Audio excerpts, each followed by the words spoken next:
ഇന്ന് നല്ലൊരു healthy snack ഉണ്ടാക്കാം കേട്ടോ. അപ്പോൾ ഞാനിത് ഒരു അപ്പം പോലെ ഉണ്ടാക്കി എടുത്തിരിക്കുന്നത്. അപ്പോൾ എല്ലാവരും ഒന്ന് ട്രൈ ചെയ്ത് നോക്കണം കേട്ടോ. ഈസി ആയിട്ട് ഉണ്ടാക്കാൻ പറ്റും. നമ്മുടെ വീട്ടിലെ ഇൻഗ്രീഡിയൻസ് വെച്ചിട്ട് നമുക്ക് ഉണ്ടാക്കാം കേട്ടോ.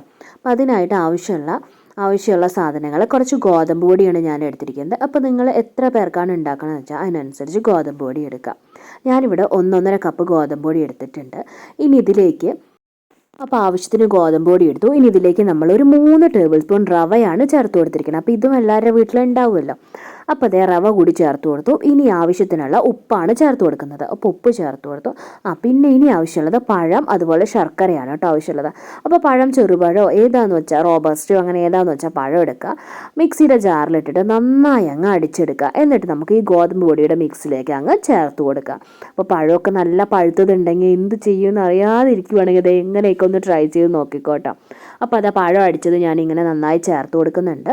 ഇനിയിപ്പോൾ ഇത് നമുക്ക് നന്നായി ഒന്ന് മിക്സ് ആക്കി കൊടുക്കാം. പിന്നെ ഒരു നുള്ള് ബേക്കിംഗ് സോഡ വേണേ ചേർത്ത് കൊടുക്കുക, അതില്ലെങ്കിലും കുഴപ്പമൊന്നുമില്ല. അപ്പോൾ അതുകൂടി ചേർത്ത് കൊടുത്തിട്ടുണ്ട്. പിന്നെ ആവശ്യത്തിനുള്ള മധുരത്തിനനുസരിച്ചിട്ടുള്ള നമ്മൾ ശർക്കര പാനിയാക്കി എടുക്കുക. ഇനി അത് ഒഴിച്ചിട്ടാണ് കേട്ടോ ഞാൻ ഈ മിക്സ് ആക്കി കൊടുക്കുന്നത്. അപ്പോൾ ശർക്കര കുറച്ച് എടുത്തിട്ട് പാനിയാക്കി എടുത്തു. കുറച്ച് വെള്ളം ഒഴിച്ചിട്ട് നമുക്ക് ശർക്കര പാനി ഉണ്ടാക്കാമല്ലോ. അപ്പോൾ അങ്ങനെ ചെയ്തു. ഇനി നമ്മൾ ഈ ഗോതമ്പ് പൊടിയുടെ മിക്സിലേക്ക് അങ്ങ് ചേർത്ത് കൊടുക്കുകയാണ്. എന്നിട്ടാണ് നമ്മൾ നല്ലൊരു മാവ് പരുവത്തിൽ ഇതിനെ എടുക്കുന്നത്.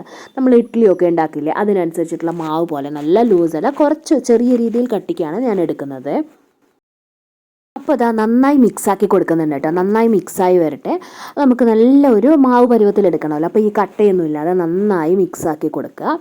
ഇനി നമുക്കിതിനെ മാവാക്കിയിട്ട് അങ്ങ് കുറച്ച് ലൂസാക്കിയിട്ട് എടുക്കാം. നല്ലോണം ലൂസായിട്ടല്ല, കുറച്ച് ശർക്കര പാനിയൊക്കെ വേണമെങ്കിൽ പിന്നെ ഒഴിച്ചിട്ട് നല്ല ഒരു ഇഡ്ഡലി മാവ് പരുവത്തിൽ അങ്ങ് എടുക്കാം കേട്ടോ.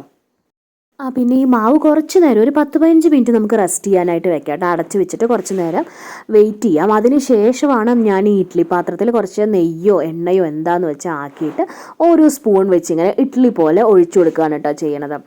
അപ്പോൾ നമ്മളിത് സ്റ്റീം ചെയ്തെടുക്കുമ്പോൾ നമുക്ക് കുറച്ചും കൂടി ഹെൽത്തി ആയിരിക്കുമല്ലോ. അപ്പോൾ അതിന് വേണ്ടിയാണ് ഇങ്ങനെ തയ്യാറാക്കുന്നത്. അപ്പോൾ ഇതാ ഇങ്ങനെയൊന്ന് ഉണ്ടാക്കി നോക്കാം കേട്ടോ. അടിപൊളി ടേസ്റ്റാണ്.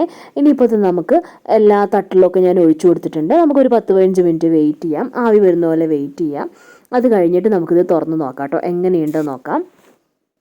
അപ്പോൾ അത് അടച്ചൊക്കെ വെച്ചിട്ട് ഞാൻ സ്റ്റൗവിൻ്റെ മേലെയൊക്കെ വെച്ച് കൊടുത്തിട്ടുണ്ട് കേട്ടോ. അപ്പോൾ അത് കുറച്ച് സമയമായി ഇത് വെച്ചിട്ട്. അപ്പോൾ ഇതാ നമുക്കിനി ഇതെല്ലാം വിസിലൊക്കെ വന്നു. നമുക്കിത് എങ്ങനെയുണ്ട് നോക്കട്ടെ. അപ്പോൾ ഈ പരുവത്തിലാണ് എനിക്ക് കിട്ടിയത്. എന്താണെങ്കിലും അടിപൊളി ടേസ്റ്റാണ്. പിന്നെ വേണമെങ്കിൽ നമുക്ക് ഈ നട്ട്സൊക്കെ കുറച്ച് ചേർത്ത് കൊടുക്കാം കേട്ടോ. എൻ്റെ കയ്യിൽ ക്യാഷ് ഒന്നും ഉണ്ടായിരുന്നില്ല, അതുകൊണ്ട് ഞാൻ ചേർത്ത് കൊടുത്തില്ലേ. അപ്പോൾ ഇതാ ഈ മാവ് ഒഴിച്ചിട്ട് അതിൻ്റെ മേലെ നട്ട്സൊക്കെ വേണമെങ്കിൽ നമുക്ക് ചേർത്ത് കൊടുക്കാം. അപ്പോൾ എന്താണെങ്കിലും സൂപ്പർ ടേസ്റ്റാണ്. ഓയിലി അല്ല, സ്റ്റീം ചെയ്തെടുത്താണ്. നല്ല ഹെൽത്തി സ്നാക്കാണ്. ഞാനിതിനെ 4 പീസസായിട്ട് കട്ട് ചെയ്തെടുത്തു കേട്ടോ. അപ്പോൾ അങ്ങനെയാണ് ഈ ചെറിയ പീസസ് കിട്ടിയത്. അപ്പോൾ ഇതെന്താണെങ്കിലും അടിപൊളി ടേസ്റ്റാണ്. എല്ലാവരും ട്രൈ ചെയ്ത് നോക്കണേ. വീഡിയോ ഇഷ്ടപ്പെട്ടാൽ ലൈക്ക് ചെയ്യുക, ഷെയർ ചെയ്യുക, സബ്സ്ക്രൈബ് ചെയ്യാത്തവരുണ്ടെങ്കിൽ അതുകൂടി ചെയ്യണം കേട്ടോ. അപ്പോൾ വീഡിയോ കാണുന്ന എല്ലാവർക്കും ഒരുപാട് താങ്ക്സ്. എന്നാൽ നമുക്കിനി അടുത്ത വീഡിയോയിൽ കാണാം.